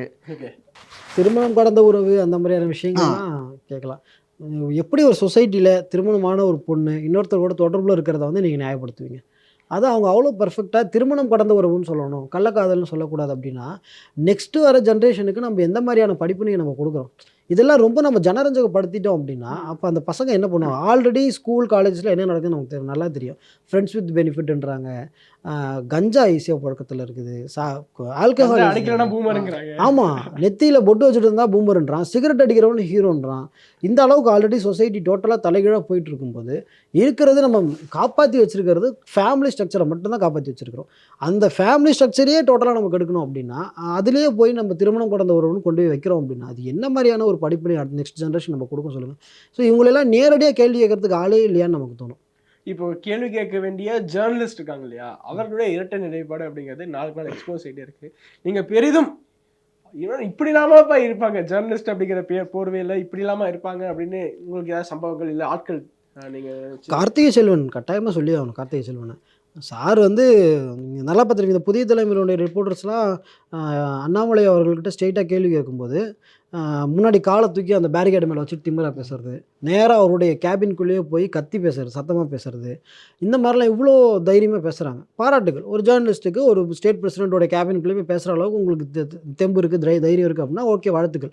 பட் ஆனால் இதே தைரியம் மற்றவங்ககிட்ட உங்களுக்கு இருக்கா? அது வந்து நம்ம கேட்டாகணும். கார்த்திகை செல்வனோட இன்டர்வியூ பார்த்தீங்க அப்படின்னா எதிர்க்கட்சி தலைவராக இருந்த அப்போது எதிர்க்கட்சி தலைவர் இப்போ முதலமைச்சராக இருந்தவர்கிட்ட கேள்வி கேட்குறாரு, இவ்வளோ எனர்ஜி உங்களுக்கு எங்கேருந்து வருது, உங்களோட ஹெல்த்தை எப்படி பார்த்துக்கிறீங்க, அப்புறம் வந்து எல்லா இடத்துக்கும் ஏன் நீங்களே போகிறீங்க? அது அவரே ஃபீல் பண்ணல, அவர் ஒய்ஃபே ஃபீல் பண்ணல, நீங்கள் எதுங்க ஃபீல் பண்ணுறீங்க? எல்லா இடத்துக்கும் நீங்களே தான் போகணுமா? உங்கள் ஆட்களை யாரையும் அனுப்பி வைக்கக்கூடாதா? ஏன் வேணால் நீங்கள் வேணால் போகிறீங்களா? இது என்ன ஒரு ஜேர்னலிஸ்ட் கேட்குற கேள்வி அது? ஸோ இதெல்லாம் வந்து நம்ம பப்ளிக் வந்து கேள்வி கேட்கணும். என்னடா பண்ணுறீங்க நீங்கள்? அங்கே அப்படி கேள்வி கேட்குறீங்க, இங்கே இப்படி கேள்வி கேட்குறீங்க, எல்லார்கிட்டையும் ஒரே மாதிரி இருக்கணும். இங்கே நீங்கள் கேள்வி கேட்ட தப்பு இல்லை அப்படின்னா அங்கேயும் அதே மாதிரி கேள்வி கேட்கணும். பட் இல்லை எங்கேயுமே கேட்காது. இல்லைன்னா எங்கேயுமே கேட்காது. இது எல்லா பக்கமும் ஒரு மாதிரி பாலிஷ்டாகவே போயிரு அப்படின்ற மாதிரி இருக்கும். ஸோ அவங்கள இப்போதைக்கு அடுத்த கட்டமாக பாலிடாக்ஸ் என்ன செய்யறதா இருக்கீங்க? வேற ஏதாச்சும் வச்சிருக்கீங்களா, இல்லை இப்படியே கண்டினியூ பண்ணலாமா? உங்களுடைய குறைந்தபட்சமான கோல் இலக்கு அப்படிலாம் இருக்கும் இல்லையா? குறைந்தபட்ச இலக்கு முதல்ல பாலிடாக்ஸ் இன்னும் கொஞ்சம் டெவலப் பண்ணும் அப்படின்ற ஒரு பார்வை இருக்குது. அது வந்து இப்போதைக்கு 2 பேரை மட்டுமே வச்சு ஓடிட்டு இருக்கு. ஸோ அது ஒரு டீமாக அது ஆட்டோமேட் ஆகணும். அது ஒரு டீமாக ஆட்டோமேட் ஆட்கள் தேவைப்படுது. ஆமாம், கண்டிப்பாக கண்டென்ட் டீட்டெயில்ஸ் அந்த மாதிரி நிறைய பேர் தேவைப்படுறாங்க. ஸோ பார்க்கக்கூடியவர்கள் யாரும் விண்ணப்பிக்கணும்னா கண்டிப்பாக விண்ணப்பிங்கன்னா ஸ்ட்ரெயிட்டாக உங்களோட politics2022@gmail.com நம்மளோட மெயில் ஐடி இருக்குது. அதில் உங்களுடைய ரெஸ்யூம் அனுப்புங்க, உங்களுடைய கருத்துக்களை பகிருங்க. ஸோ அது ஒரு டீமாக மாற்றணும் ஒன்று. இன்னொன்று சொசைட்டியில் இன்னொரு இடத்துல நம்ம கொஞ்சம் லேக் ஆகிறோமோன்னு எனக்கு ஒரு சின்ன யோசனை என்னென்னா, இந்த வரலாற்று விஷயங்கள் வந்து இப்போது யங்ஸ்டர்ஸ் மத்தியில் ஓரளவு கொஞ்சம் இன்ட்ரெஸ்ட் அதிகமாக ஆரம்பிச்சிருக்கு வரலாற்றை படிக்கணும் அப்படின்னு.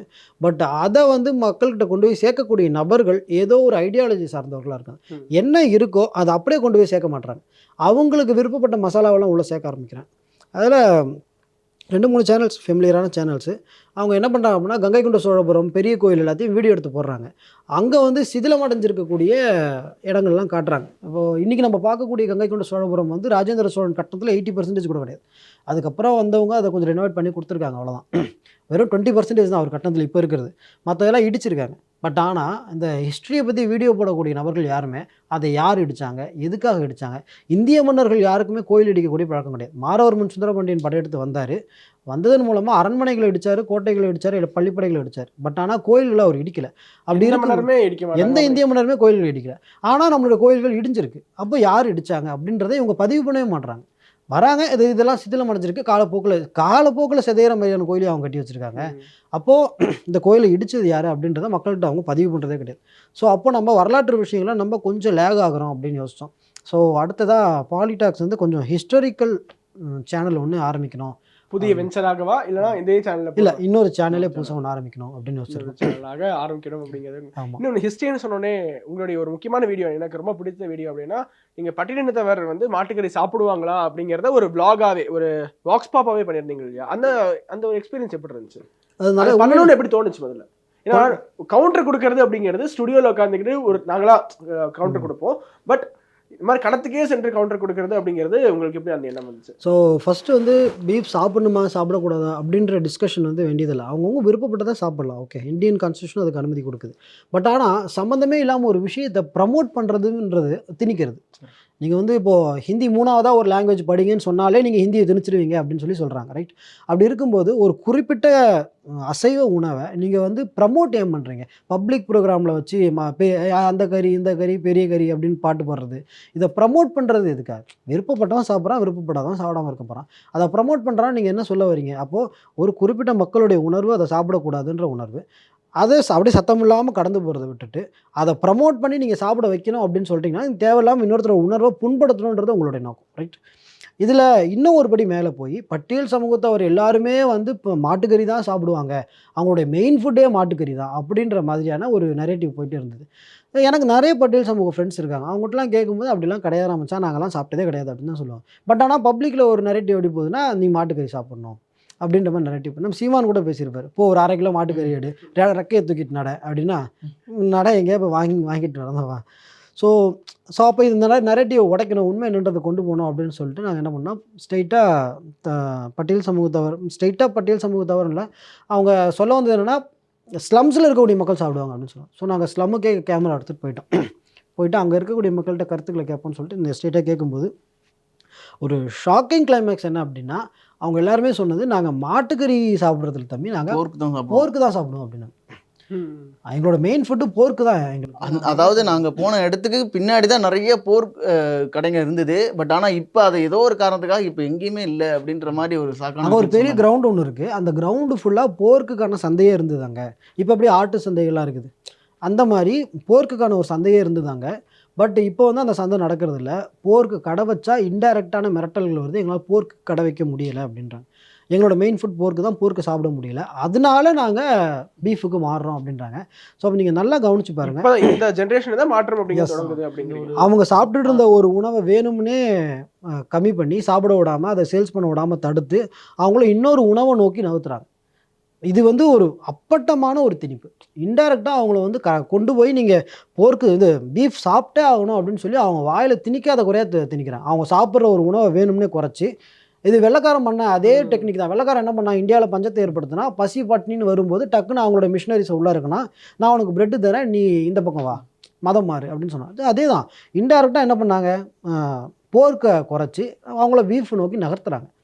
ஸோ இதெல்லாம் ஒரு ஷாக்கிங் கிளைமேக்ஸ் எனக்கு அந்த விஷயத்தில் இதில் கிடச்சிது. நீங்கள் ஏதாவது ஒரு வீடியோ பண்ணியிருப்பீங்க, அந்த வீடியோ இவ்வளோ வைரலாக போகும்னு எதிர்பார்க்காம இருந்த ஒரு வீடியோ வைரலாக போச்சுன்னா இந்த வீடியோ சொல்லுவீங்க? ரஷ்யா சம்மந்தமாக அந்த ஒரு தடவை 62 வார்லேன்னு நினைக்கிறேன். அப்போ வந்து இந்தியா பாகிஸ்தான் வாரப்போ அமெரிக்கா ஃப்ரான்ஸ் இல்லை 71 வாரில் கரெக்ட், எல்லாருமே கிட்டத்தட்ட பாகிஸ்தானுக்கு சப்போர்ட் பண்ணாங்க. அவன் அனுப்பிச்சு அதான் அந்த வீடியோ கிட்டத்தட்ட ரெடி பண்ணி போட்டோம். அது போகவே போகாதுன்னு தான் நினச்சோம். அப்போ வந்து இது நடந்ததுன்னு நினைக்கிறேன், புக் ஃபேர் நடந்தது. அங்கே போயிட்டு நான் சரி ஓகே வீடியோ போட்டு போயிட்டோம்.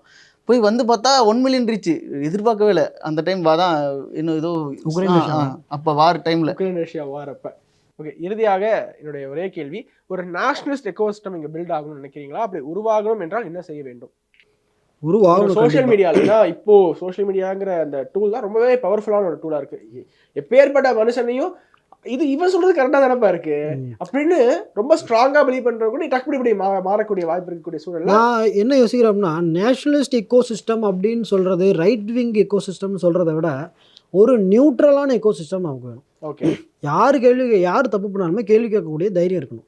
ஸோ அப்படி ஒரு எக்கோசிஸ்டம் இங்கே கிரியேட் ஆகும். ஏன்னா இங்கே என்ன சிஸ்டம் இருக்குது அப்படின்னா, அவர் சொன்னால் நம்ம பாலிஷ்டாக போகணும், இவங்க சொன்னால் நம்ம சத்தமாக கேட்கணும் அப்படின்ற ஒரு சிஸ்டம் இங்கே ஓடிக்கிட்டு இருக்கு. தூத்துக்குடியில் கஸ்டடி டெத்து ஒரே ஒரு 2 பேர் மட்டும் டெத் ஆனதுக்கு தமிழ்நாடே கொந்தளிச்சு. பட் ஆனால் இப்போ எத்தனை நடந்திருக்கு யாரும் கொஸ்டின் பண்ணுறதில்ல. இப்போ கள்ளச்சாராயத்தில் எத்தனை பேர் செத்துருக்காங்க? ஏதாவது டிபேட் நடந்ததா? ஸ்டேட் முழுக்க ஏதாவது இஷ்யூ ஆச்சா? ஏதாவது நடிகர்கள் யாராவது மக்கள் எல்லாம் கொதிச்சு போயிருக்காங்க, நடிகர்கள்லாம் ரொம்ப சைலண்ட்டாக இருக்காங்க. ஸோ அப்படி இருக்கும்போது ஒரு நியூட்ரலான ஒரு எக்கோசிஸ்டம் மேலே வரணும். அப்போ தான் வந்து டெமோக்ரஸி பாதுகாக்க முடியும். பத்திரிகையாளர்களுக்கு முதுகெலும்பு வேண்டும் அப்படிங்கிற கண்டிப்பாக முதுகெலும்பு இல்லாமல் இப்போ இருக்காங்க. ஸோ அதுக்கு மேலே ஒரு எக்கோசிஸ்டம் ஒன்று வேணும். தப்பு யார் பண்ணாலுமே தப்பு தான். ஸோ அதை தைரியமாக கேள்வி கேட்கக்கூடிய ஒரு தைரியம் வரணும் அவங்களுக்கு. ஸோ அப்போ என்ன பண்ணோம் அப்படின்னா, முதல்ல பத்திரிகைகள் ஃபினான்ஷியலாக முதல்ல எப்படி சஸ்டெயின் பண்ணிக்கிறது அப்படின்றத அடுத்து நம்ம யோசிக்க ஆரம்பிக்கும். ஓகே, ஆமாம், ஏன்னா ஒரு காலத்தில் பத்திரிக்கை நேர்மையாக இருந்தது. பட் நேர்மையாக இருக்கும்போது பத்திரிகையாளர்கள் ஒரு ஜோரெலாம் போய் மாட்டிக்கிட்டு, ஒரு புட்டி கண்ணாடி போட்டுக்கிட்டு, ஒரு குடிசை வீட்டில் இருக்கக்கூடிய பத்திரிகையாளர்கள் பாரதியார் மாதிரி பத்திரிகையாளர் தான் இருந்தாங்க. பட் எப்போ பத்திரிகை வந்து ரிச்சாக ஆரம்பிச்சதோ, இது ஒரு வசதியான ஒரு டிபார்ட்மெண்ட்டாக, பணம் கொழிக்கக்கூடிய டிபார்ட்மெண்ட்டாக மாறிச்சோ, அப்போ வந்து எல்லாரும் ஏதோ ஒரு ஸ்டாண்ட் எடுக்க ஆரம்பிச்சிட்டாங்க. ஸோ அப்போது நியூட்ரலான ஒரு பத்திரிகை அப்படின்ற ஒரு சிஸ்டமே இங்கே இல்லை. அப்போது இதுக்குன்னு ஒரு எக்கோசிஸ்டம் வந்து கிரியேட் ஆகும். பத்திரிகையாளர்களுக்கு முதல்ல ஃபினான்ஷியலாக அவங்க முதல்ல தன்னைத்தானே சஸ்டெயின் பண்ணிக்க ஆரம்பிக்கணும். சாரி, முக்கியமான ஒரு விஷயத்தை மறந்துட்டேன். ஸ்மார்ட் மற்றும் பாலிடாக்ஸ் இணைந்து ஒரு ஆன் கிரவுண்ட் ஈவெண்ட் ஒன்று பண்ணீங்க. ஆலய விடுதலை அவசியமா அரசியலா, இஃப் ஐ எம் நாட் கரெக்டா? அந்த ஈவெண்ட் பண்ணணும் அப்படி எப்படி தோணுச்சு? அண்ட் இந்த டாபிக் சூஸ் பண்ணதுக்கான காரணம் என்ன? ஸோ என்னாச்சு அப்படின்னா, ஃபஸ்ட்டு ஈவெண்ட் வந்து ஒரு வென்யூ புக் பண்ணிட்டோம். ஈவெண்ட்டுக்கான வேலைகள்லாம் தயாராகிருச்சு. ஈவெண்ட்டுக்கு ஒரு 1 வீக் முன்னாடி வந்து வென்யூலேருந்து ஃபோன் பண்ணி, தம்பி நாங்கள் கேன்சல் பண்ணுறோம் அப்படின்ட்டாங்க. ஓகே, எதுக்குங்க கேன்சல் அப்படின்னா, இல்லை தம்பி எங்களுக்கு கொஞ்சம் ப்ரெஷர் வருது, நாங்கள் கேன்சல் பண்ணுறோம்னா. என்ன ப்ரெஷர் என்னன்னு சொல்லுங்கள், நாங்கள் பேசுகிறோம் அப்படின்னா, இல்லை தம்பி முடியாது, நீங்கள் தப்பாக எடுத்துக்காதீங்க அப்படின்னாங்க. சொன்னேன் இல்லைங்க. அப்புறம் நான் அவங்களுக்கு கொஞ்சம் ப்ரெஷர் பண்ணேன். இல்லைங்க கண்டிப்பாக முடியாது, அப்புறம் நான் கேஸ் போடுவேன், நான் ஆல்ரெடி அட்வான்ஸ் கொடுத்துருக்கேன், பில் வாங்கிட்டேன், அதனால் எனக்கு கண்டிப்பாக கேஸ் பண்ணணும். தம்பி ஆல்ரெடி எங்களுக்கு ஒரு சைடும் ப்ரெஷர் வருது, நீங்களும் ப்ரெஷர் பண்ணிட்டு நாங்கள் என்ன பண்ணுறது அப்படின்னாங்க. சரி, ரொம்ப பாவமாக இருந்தது. நம்மளே சரி அந்த ப்ரெஷர் நம்மளே எடுத்துப்போன்னு சொல்லிட்டு சரி விடுங்க அப்படின்னு சொல்லி விட்டுட்டு, வேறு ஒரு ஹோட்டலை யோசிக்கலாம் அப்படின்னு சொல்லிட்டு மற்ற வென்யூஸ் எல்லாம் யோசிச்சு வேறு ஒரு ஹோட்டலுக்கு போனோம். ஹோட்டலுக்கு போய் அங்கேயும் ஃபிக்ஸ் பண்ணியாச்சு, எல்லாம் ஓகே ஆகிடுச்சு. கெஸ்ட்டு முதற்கொண்டு எல்லாம் வரத்துக்கு ரெடி ஆகிட்டாங்க. அதுக்கு முன்னாடி தான் நைட்டு இது, அதாவது ஹோட்டலோட இது மேனேஜரை கூப்பிட்டு போலீஸ் ஸ்டேஷனில் கூப்பிட்டு கிட்டத்தட்ட நைட்டு எனக்கு தெரிஞ்ச ஒரு 4 மணி வரைக்கும் அவர் பாவம் அவர் தலையை என்ன பண்ணாங்க? ஏன் வச்சிங்க, எப்படி நீங்கள் அவர் அதாவது ப்ரொடெஸ்ட் பண்ணாமல் தெரியும், ஜட்ஜு வர போகிறவங்க நீங்கள் எப்படி ஓகே சொல்லலாம், இந்த டாபிக் ரொம்ப கான்ட்ரவர்சியான டாபிக்கு, இதெல்லாம் அவங்க நேரடியாக சொல்ல. ஓகே, அவங்க எப்படி சொன்னாங்க அப்படின்னா, நாளைக்கு ஜட்ஜு வராரு, ஒருவேளை பாம் பிளாஸ்ட் நடக்கலாம், ஒருவேளை சுட்டுறலாம் அவங்கள யாராவது, இந்த மாதிரிலாம் நடந்தது, பாதுகாப்புக்கு என்ன ஏற்படுது, உங்கள் மேனேஜ்மெண்ட்டு தான் காரணம் அப்படின்னு சொல்லி எனக்கு லெட்டர் கொடுங்க. ஸ்ட்ரெயிட்டாக ப்ரோக்ராமை கேன்சல் பண்ணுங்கன்னு சொல்லலை, எதுக்கு வச்சிங்கன்னு கேட்கல, இது மட்டும் ஒரு லெட்டர் கொடுத்துட்டு ப்ரோக்ராம் நடத்துங்க. எனக்கு தெரிஞ்சு இந்த டாபிக் அப்படிங்கிறது அவ்வளோ அரசியல் இல்லாத ஒரு டாபிக், ரொம்ப நியூட்ரல். நீங்கள் நல்லா பார்த்தீங்கன்னா தெரியும், பேனல்லையே நமக்கு அகேன்ஸ்ட் 3 பேர் வந்து அறநிலைத்துறை வேணும்னு சொல்கிறவங்க 3 பேர் இருந்தாங்க, வேண்டான்னு சொல்கிறவங்க 3 பேர் இருந்தாங்க. இந்த பக்கமும் ஆள் இருந்தாங்க, அந்த பக்கமும். இதுக்கு முன்னாடி அந்த ஹோட்டலுக்கு புக் பண்ண போகிறதுக்கு முன்னாடி வந்து இந்த மாதிரி ஒரு ப்ரோக்ராம் நடத்துகிறோம், கொஞ்சம் பிரச்சனை தான் நடக்கும் சார் அப்படின்னு நாங்கள் ஆரம்பத்துலேயே சொன்னோம் அந்த ஹோட்டல் அவர்கிட்ட, மேனேஜர்கிட்ட. அவர் வந்து உடனே இதெல்லாம் நாங்கள் ஏகப்பட்டது பார்த்துட்டோம், நீங்களாம் அதெல்லாம் பல அடித்தடி பார்த்துட்டோம், நீங்களாம் அதெல்லாம் அசல்ட்டாக வைங்க அப்படின்னாரு.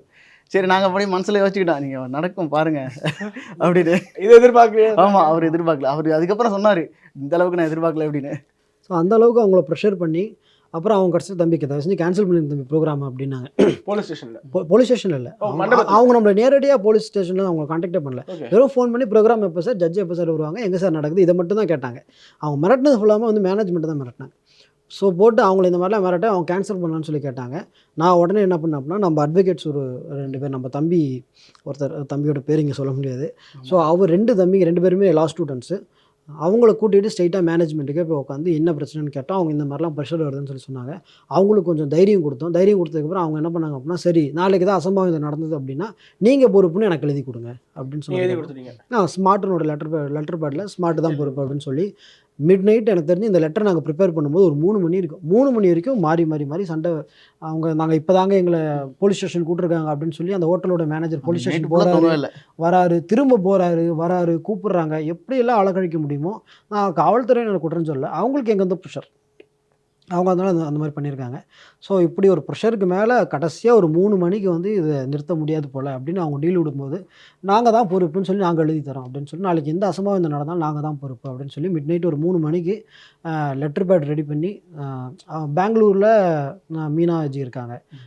மிட் நைட்டில் முத்துஜிக்கு ஃபோன் பண்ணி, ஸ்மார்ட்டில் முத்துராமன்ஜின்னு ஒருத்தர் இருக்கார், அவர் கால் பண்ணி அந்த மனுஷன் மிட் நைட்டில் கூட அந்த மனுஷன் கரெக்டாக ஃபோன் எடுத்து அவரே லெட்டர் பேட் ரெடி பண்ணி அவரே சைன் பண்ணி அனுப்பிச்சி வச்சு, ஸோ அந்த ஈவெண்ட் சக்ஸஸ்ஃபுல்லாக நடந்து முடிஞ்சிருக்கு அப்படின்னா இவங்க எல்லாம் தான் காரணம். நம்மளோட 2 தம்பி நடந்துச்சு.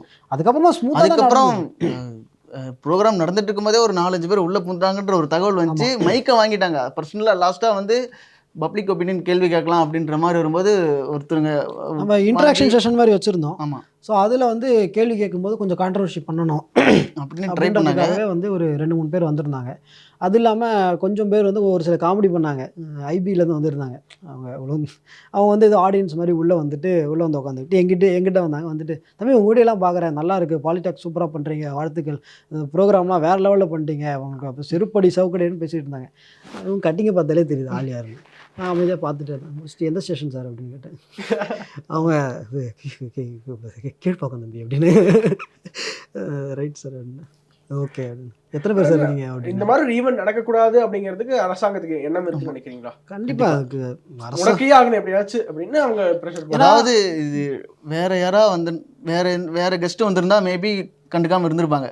வரது வராது. ஆமா, அதனால தான் அவங்க எப்படியோ நிறுத்தணும்னு நினைச்சாங்க. அது இல்லாமல் இந்த மாதிரி நியூட்ரலாக நம்ம ஸ்டெப் எடுத்து வைப்போம், அவங்க மேபி யோசிச்சிருக்க மாட்டாங்க.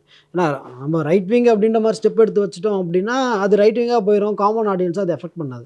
நியூட்ரலாக ஸ்டெப் எடுத்து வைக்கும்போது காமன் ஆடியன்ஸ் வந்து அதை எஃபெக்ட் பண்ணுது. ஸோ அவங்க அதனால கொஞ்சம் அவங்க ஜர்கானாங்க. ஆமாம். ஸோ அந்த இஷ்யூ அதில் முக்கியமாக நான் நன்றி சொல்லணும்னு நினைக்கிறது, இந்த கெஸ்ட்டு நம்ம ஏற்பாடு பண்ணதில் நிறைய பேர் வரேன்னு சொல்லிட்டு லாஸ்ட் மினிட்ல வர முடியாமலாம் போயிடுச்சு. அப்படி இருக்கும்போது ஹைகோர்ட்டோட ஜட்ஜ்னால் எவ்வளோ பெரிய ப்ரொஃபைல் அந்த மனுஷன். அவர் 2 நாளைக்கு முன்னாடி தான் அவர் புக் பண்ணேன். அவர் கால் பண்ணி லாஸ்ட் மினிட்ல வரேன்னு சொன்ன ஒரு சீஃப் கெஸ்ட்டு வரலான்னு சொல்லிட்டாரு. அப்படி இருக்கும்போது என்ன பண்ணுறேனே தெரியல. உட்காந்துட்டு இருக்கும்போது நம்ம தம்பி வந்து சொன்னால், ஆனால் ஜட்ஜை ட்ரை பண்ணி பாருங்கள் வருவார் அப்படின்னு. சரி ஓகே பேசி பார்த்துருவோம் ஃபைனல் தானே சொல்லி கால் பண்ணி இந்த மாதிரி ப்ரோக்ராம் இருக்குது, கொஞ்சம் நீங்கள் வர முடியுமா அப்படின்னு கேட்டேன். என்றைக்குப்பா ஈவெண்ட் அப்படின்னாரு. இன்னும் 2 நாளில் ஜி அப்படின்னேன். அன்றைக்கி நான் சென்னையில் தான் இருப்பேன்னு நினைக்கிறேன், 80% எனக்கு கன்ஃபார்ம் பண்ணிடு, நாளைக்கு ஒரு ஆஃப்டர்நூன் ஒரு 12 o'clock கால் பண்ணேன் அப்படின்னாரு. சரி 12 o'clock கால் பண்ணேன், ஃபோன் எடுக்க முடியல ஒரு நாள். கட் பண்ணிவிட்டு மெசேஜ் அனுப்பிச்சார், விக்னேஷ் நான் வரேன் ஓகே அப்படின்ட்டு. ரொம்ப சிம்பிளாக முடிச்சிட்டாரு. நான் ஆக்சுவலாக இதுக்கு நாங்கள் வந்து ஃபர்ஸ்ட் வந்து அவர் தான் ப்ரோக்ராமில் கெஸ்ட்லேயே ஃபர்ஸ்ட் வந்தது அவர் தான். அவரோட எளிமை வந்து ஃபோனில் மட்டும் இல்லை, நேரில் வந்து பார்க்கும்போது அவ்வளோ ஒரு எளிமை. ப்ரோக்ராம் வந்து நம்ம 10 o'clock தான் நம்ம சொல்லியிருந்தோம், ஒரு 8:30 9 o'clockலாம் வந்துட்டார். அதுவும் வந்தது எப்படின்னா அவரோட கான்வாய் ப்ரொடெக்ஷன் எல்லாம் வெளியே நிப்பாட்டிட்டு ஒரு ஜோலாக போய் மாட்டிக்கிட்டு வேஷ்டி கட்டிட்டு ஜாலியாக நடந்து வர்றாரு. நான் யாரோ ஈவெண்ட்டுக்கு வந்திருக்காங்க போலன்னு நான் ஃபர்ஸ்ட் ஃப்ரெண்டில் உட்காந்துருக்கேன். ஏன்னா நான் ஃபோட்டோவில் பார்த்ததுக்கு அவர் ஃபோட்டோ கொஞ்சம் வேற மாதிரி இருந்துச்சு, நேரில் அவர் கொஞ்சம் வேற மாதிரி இருந்தார்.